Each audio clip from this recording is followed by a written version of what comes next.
Hey, Jacob, how's it going? Hey, Pete. Yeah, good, mate. Not too much to report on today.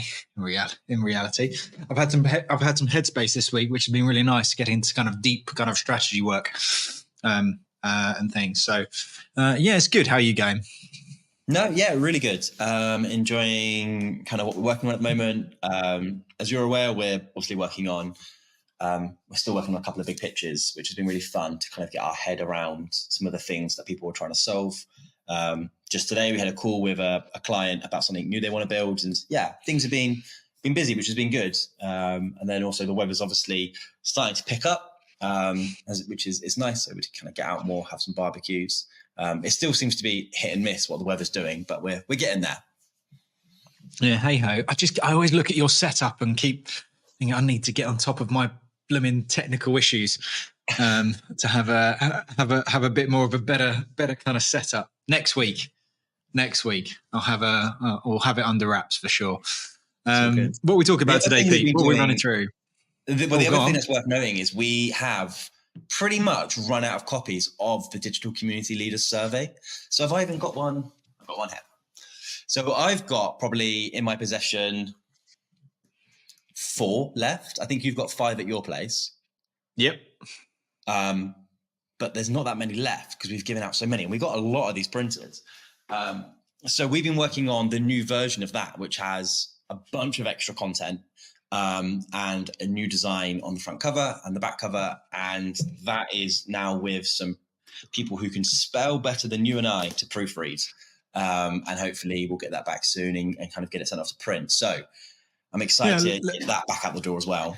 That's it. And the first limited edition, which did have a couple of spelling mistakes, can live out there as valuable items and collector's items.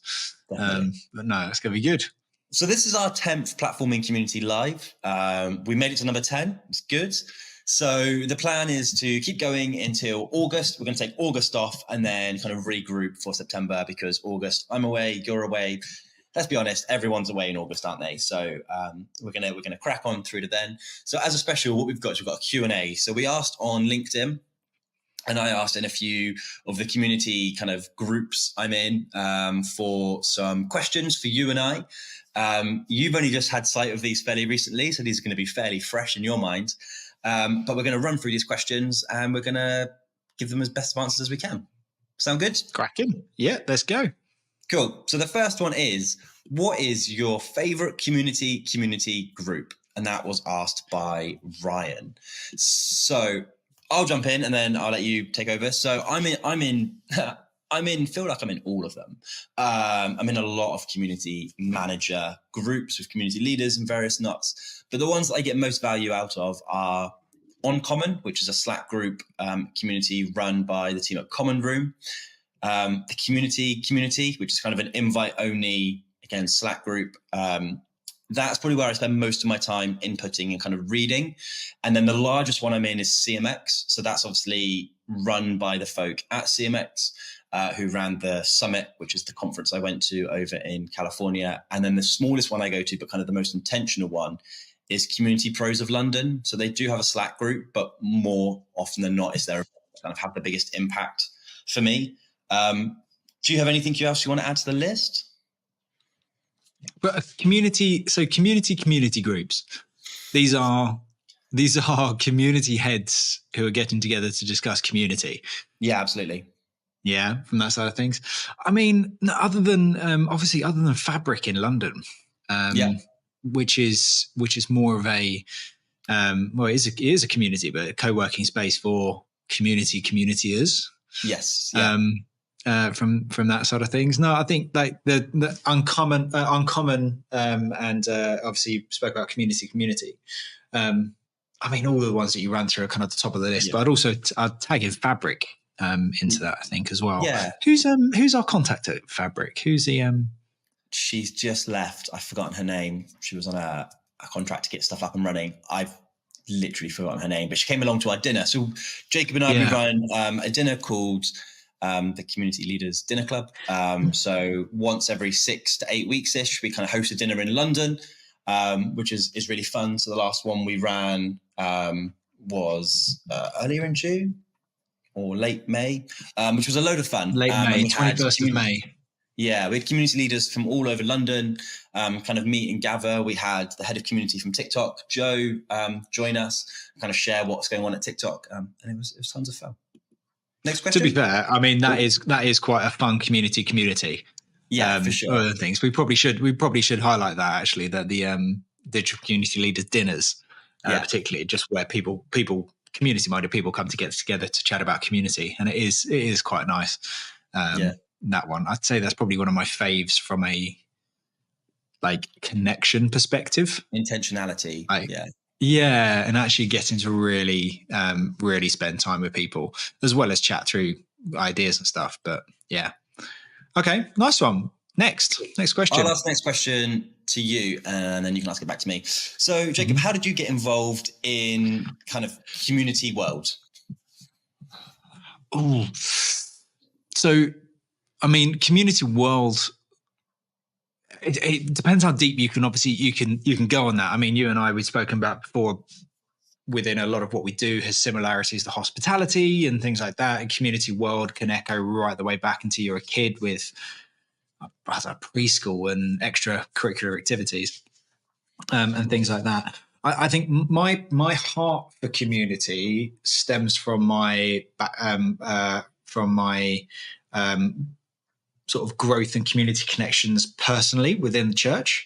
So in Canterbury, starting to go to church a bit more, and understanding more about Christianity and faith, and then building a kind of like passionate networking community from that is what I think that was probably one of the first communities I was really involved in and still involved in now, which is quite personal to myself.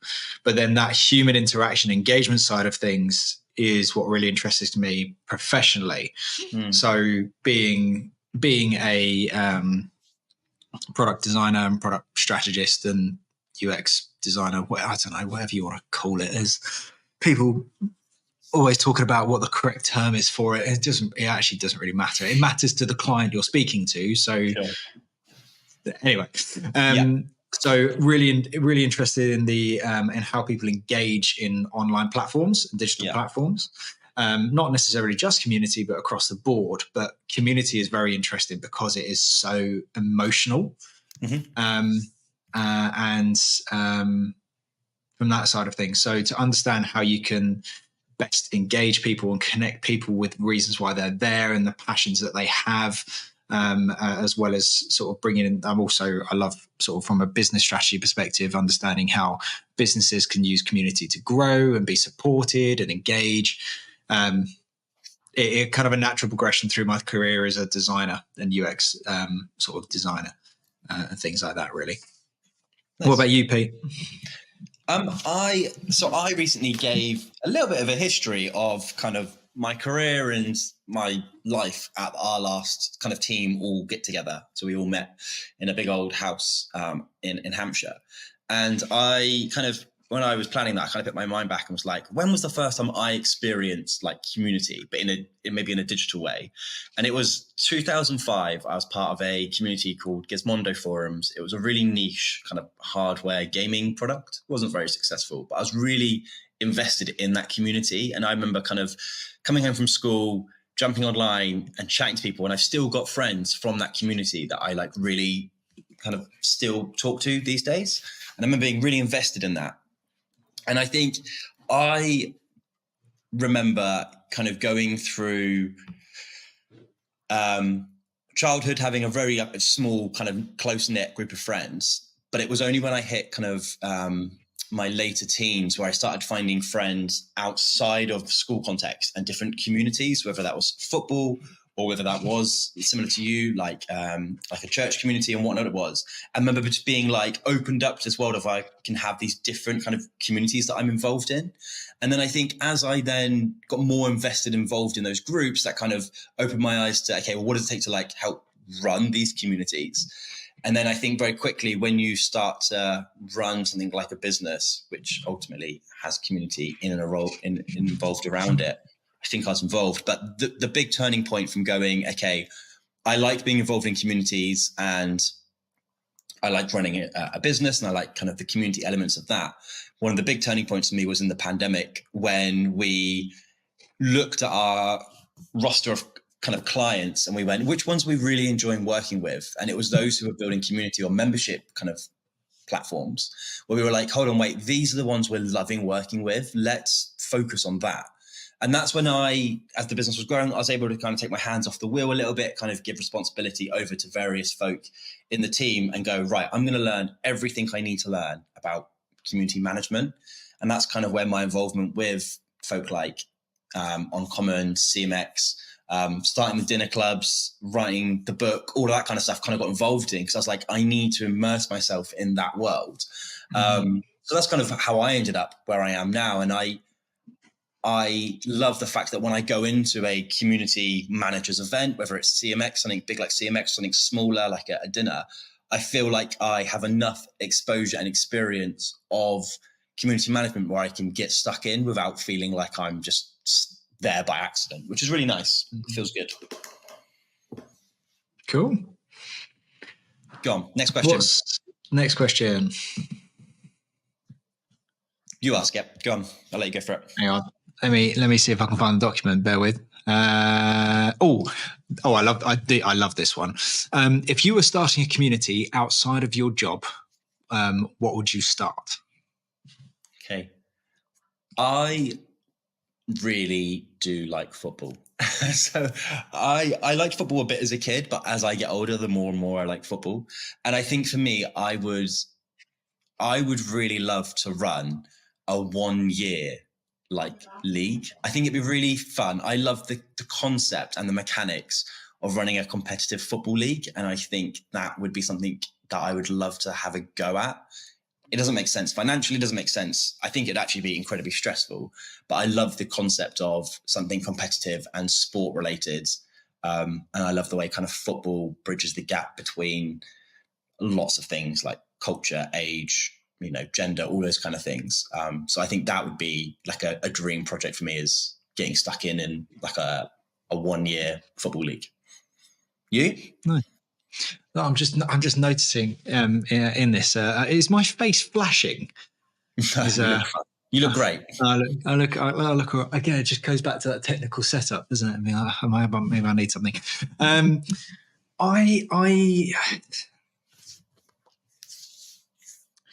I love puzzles, and I'm not talking about setting up a puzzle community. The puzzlers. The puzzlers. January, where we got a pitch coming up in a few weeks, I'm tempted to bring a puzzle to be like, this is my role. I'm not going to. We're not going to do a puzzle. But there's a little bit of me that I'd love to help, start a community for getting businesses off their feet. So with just things that you need to consider in the beginning, but setting the right foundations for sort of growth, and particularly within digital and things like that. But what overlaps with that is actually, I think, where my real passion is that around the more non-profit world. Mm-hmm. So I'd love, and I don't know, there's Charity Connect and things like that, but I don't think there are many non-profit or charity networks. If anyone knows of any, let me know. Within that, but I'd love to build a community of people who work within the world of nonprofits, particularly from an engagement and outreach perspective of donors and donor engagement and things like that. To be able to support them I've worked with a lot with charities in my past as well, and things there, and knowledge and technical skill within certain aspects of a role. Charities are very T-shaped people, so you've got a more of a jack of all type scenario within people, but that often leaves quite a few operational gaps. So to be able to bring people together where you could then lean on each other and have those open communications, but in a bit more of a conversational way, and supporting each other with, hey, we've got this event idea. Has anyone done something similar, and things like that? I'd love to open up the internal like non-profit and charity sort of communication, because most people who work in the non-profit and charity sector want to stay there. Yeah. But they do flit around to a lot of different places Yeah. because they get frustrated in certain things. So actually to support people who have a heart for that kind of sector, I'm really keen for. So I think that would be what I'd like to start up outside of things. Nice. Good stuff. Next question was from Catherine. So this is obviously an impact from Guild closing down. So Guild announced a couple of weeks ago, a week ago, something like that they were essentially closing. I think they stopped functioning in September, October time. So Catherine reached out and she was like, I run an entrepreneurial community and I need a replacement for Guild. So it needs to be an inviting space with lots of opportunity for interaction. It's better catered to different practices. So potentially like subgroups. I want to be able to share kind of key visual takeaways, blogs, that kind of stuff, resource area, and then the ability to follow various folk. So we, as a company that builds bespoke community platforms, we may have a slight bias here. That being said, we wrote a really popular post back in 2023, which we actually revisited again early 2024, which was when I went through and I signed up for like a lot of these like off-the-shelf community platforms. So we trialed Mighty Networks, Hivebright, Circle, Better Mode, and Discourse, along with a forum, a kind of a niche forum one. And the ones that I personally enjoyed onboarding onto most when I was exploring was Mighty Networks and Better Mode. Now, a lot of these platforms are much of the likeness, and depending on what your budget is, but also what your feature set is what you're going to need to know. My advice would be that when trialing these things,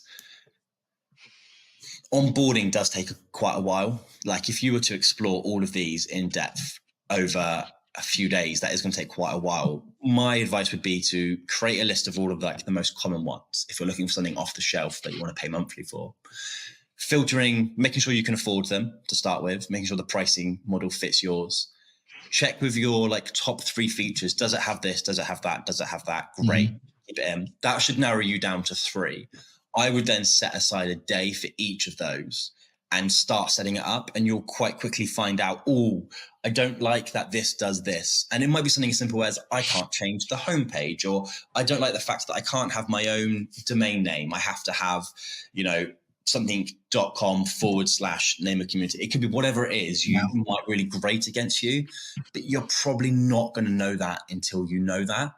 What I would then do is once you've then picked your preferred one, so say Better Mode or Circle or whatever it is, I would jump into something like CMX or Common Room, on Common, and basically be like, hey, I'm thinking about using X. Can anyone else that uses X tell me their favorite and least favorite thing about X? And that will then give you some clarity over people who are actually using it. And maybe just ask them what type of community they're using. Because if you're running a community of 40,000 and they're running a community of 100, you're probably going to have a different set of needs. Your thoughts, Jacob? I wholeheartedly agree with the approach that you've just that you've just shared. I think it's the defining. It's trying to take a positive approach to it as well, in the sense of, okay, right, well, Guild is gone. What, as you said, about mapping out what were the features that I had before in our conversation the other week about CRMs. You spoke about defining what those what features you need for the CRM, and very much maps into this. As well. So really defining what that is in the feature, defining in the feature requirements, base that on what you've got, but take it as an opportunity as well to say, what would it be great to have? And I would probably recommend connecting with the actual, so Catherine, like for your entrepreneurial community, what would you find really beneficial? What would you really want to have? Because then that also might support some of your decision-making from there. We've got one of the talks that I've got in the works to coming up is about how we help essentially define the platform. within our process of how we work on bespoke platforms. I'm not trying to promote ourselves. However, on that note, speak to us. We'll create a new one. It's an entrepreneurial community. Set up a fund that people can put into, and we'll build you a bespoke one. Anyway, we had literally an inquiry for that, for an entrepreneurial community yesterday. I had a call with a lady who works with FTSE 500 CEOs and whatnot, and she does a lot of this stuff offline, and she wants to try and bring it online. So people were definitely exploring the bespoke option for sure. She couldn't find anything off the shelf that would fit exactly what she needed. And surprisingly, what she needed wasn't more features. She wanted less features, because these busy people don't have time to be in a cluttered interface. She wanted something that does something very specific, but very cleanly. And that was it. And just be done very well. So one of what I'll be talking about in a week or so, I can't remember the schedule that we have, is essentially how we go through a discovery and definition kind of phase to really say, this is how we spec out a platform, and this is how you can start to be considering that as well. So maybe like tune into that, and you might be able to take a few things away from there, being like, okay, cool, this is how I am going to map out features. This is how I can think about that, like in and around user stories and such. But I very much agree with what you say, but maybe just also talk to your own community as well as other communities out there. Great. Cheers, Jacob. Do you want to read out the next question? Yeah. Next is from James at Fig. I'm working in a marketing team, and while I believe in the impact of community, our founder is worried about the cost and time involved. Thank you very much, Ross. I appreciate that. Sorry, I've just been delivered a cup of tea, which is a winner. I'm happy with that. What a dream. Sorry. I'm working in a marketing team. Live video, can't get around it. I'm working in a marketing team, and while I believe in the impact of community, our founder is worried about the cost and time involved. Do you have any facts or figures or ideas on how to convince her? That from James at Fig. I'm going to just dive in straight away, Pete, from that, being like, give us your address and Pete will send you a new Digital Community Leaders Survey Report book. And it has it all in there. Over to you, Pete. Pull out some facts and figures. Yeah, exactly. Yeah, there's the book. So you can download it for free at digitalcommunityleaders.com. So digitalcommunityleaders.com. You go over there, swap your email address for a beautiful PDF download, or you can order a hard copy. Like I said, there's not many left, but you can definitely have one of the last ones. Drop me your details and I'll post one out to you. That's not a problem. So you are going to want to put together a case study, and we've chatted about this before, Jacob, but you're going to want to talk their language. So what is your marketing manager, CMO? What is her biggest concern? What's the number one metric she's measuring? Is it cost per acquisition? Is it revenue? Is it profit? What is the thing that she is being told to measure and report on that makes her look good to her boss? If she has a boss, if she's not at a director level, because the more you can do to make your boss look good in front of their bosses, the better. That's a great place to start. In terms of facts and figures, we know that brands that engage in community stick around longer, and their customers are willing to spend more. I'm not going to grab. I do have a lot of stats on this. I should have prepped a little bit better. But we do know that brands that have communities do stick around longer and make more money. What I would say, though, is there will be loads of stats that you can pull out of our report, but also the Roundtable report, CMX's report. There's a lot of reports out there. The main thing that I would do is, rather than bombarding... Gareth Wilson's AI bot as well, which is essentially built from this report, would also be a really good... like if you want to just ask some straight up questions. Kai, I think it was called. Gareth Wilson's Kai AI bot. Sorry, carry on, Pete. Yeah, no, spot on, exactly. But what I would say, and this was a suggestion that I've chatted about before, is don't just give them a bunch of articles and tell them to filter through it yourself. Actually, just make a Google Doc for your CMO and just say, this is how it will impact you. This is how you'll need to be involved. This is the time, this is the budget, and just block it out as clear as possible. Explain it's going to be a 12, 24 month roadmap. You know, it's not going to produce results straight away, but explain the longevity of it and why it matters. And I think what would be really important is ultimately, if you can't get them involved and invested, even if they say to you, go and do it, I would be really wary. I think I would be concerned about jumping into something like this if there's concerns from upper leadership, if they're not willing to kind of give it their full investment. So you're going to want investment for 24 months. You're going to want them to be really behind it. You're going to want them to stick around. You're going to want them to kind of see the long game, that this isn't just a short-term play that's going to revolutionize the business. It's a long-term play, which will revolutionize the business, but it's a long-term play.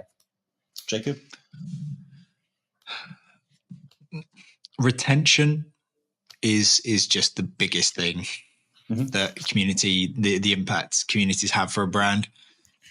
Within it is just walking, talking billboards and advocates, and that you're getting people to buy into. So the primary thing here is where was it? Whereas I think it was actually when I was looking into charity networks. It was like there's a big thing in charities about donor retention. And things like that. But it's the same within customer retention. You could do a primary thing within your presentation. You could probably do a little spreadsheet calculation of here's our current retention of customers. Yeah. If this was to increase by this percentage, here's the financial gain.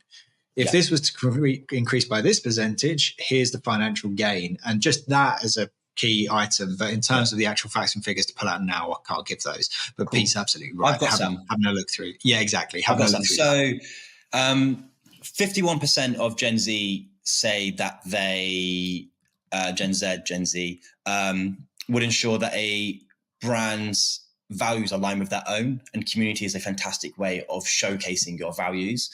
Gen Z are basically allergic to ads, and they have the biggest radar for when they're being sold to. So if you can show value through community and more organic ways, you are going to hit that demographic much better. We know that through the work that brands like Sephora, the makeup brand, are doing. And even just if you just go along the lines of like Red Bull sell energy drinks, but they don't. They do all this marketing and community stuff around their sports. So they build community around Red Bull racing, or whether it's, sailing, whatever it is, because it's ultimately driving ROI further down the line. 74.5% of consumers agree that access to an online community makes them feel more valued. We know from the CMX report in 2021 that 70% of companies increased their budget for community, and that's because they were seeing growth and they were seeing ROI. And we know that 70% of communities saw growth in their community over the last 12 months, and that's from this report. So we know things are working. Grab the report; all the stats you need are in there. But yeah, you've got to speak their language, and you've got to lay it out simply for them, because it's not going to be enough just giving them a book and telling them to read it. Also, another really good thing to bundle into the conversation you can have with people at Uncommon or community and things like that would be like, I'm needing to present the opportunity and the idea to build a community. What are some value features, benefits, and things that you've had see that I can bring into a report that I can quote? Can I also get my boss or stakeholder to come and talk to you if needed? Like, communities, funnily enough, people who run communities are really happy and nice people who want to engage and speak and talk to people. The community literally has a Slack channel called Executive Communication, and it's all about helping folk build out their budgets and working and cultivating relationships with those above you in an org chart. So people will be like, I've got this big report coming up. They'll dump it in there. People will critique it and then they'll feedback. And it's a really good way of kind of being like, I'm reporting to the CEO. What sort of stuff should I put in? And it's really good stuff shared in there. So would recommend that if you can get into the community. We've got 2 more questions. Should we whittle through them before we run out of time? Yeah, we're almost there. So let's go through these. Question for you, Jacob. What's your favorite design community you're stuck involved with? This is from me. I asked this question, by the way. I was intrigued. Okay, fair enough. I know you've forgotten to say names most along the way, but yeah, this one's from me. That one's from you. I mean, there's a small community called Creative Freelancers UK, which is a nice little network that people kind of share passions in. I mean, I'm involved in a few LinkedIn groups, which I quite enjoy. I'm also involved in several LinkedIn groups that I don't enjoy. I wish LinkedIn would take their groups and communities seriously, because I feel like it could be a platform to absolutely dominate a lot of things, but it's just not a place where I want to hang out. No, I totally agree. But I'd love to have, fine, I can have the main feed of all the splurge, but I would love to have the rooms that I can go in if I want to find out like specific information. I'm done hearing about, great. I love hearing about personal branding every post that I see or something from Stephen Bartlett. I mean, that's my primary LinkedIn feed. I like Stephen Bartlett, but I just don't need to see him every time. You need to unfollow him. No one needs the Bartlett every day. Little thumbs up. Weird thing there. I need to stop doing that. Memorizely, I really like Memorizely group built by Xander Whitehurst, who's sort of a king of UX and Figma technicalities in the world. He runs some amazing courses, but they have a little network to get involved in, which is cool. A new one that's cropped up is Relume. So Relume are sort of leading the way within AI web kind of web creation, but not from a UI perspective, but from a thinking and strategy perspective, and from like a wireframe creation.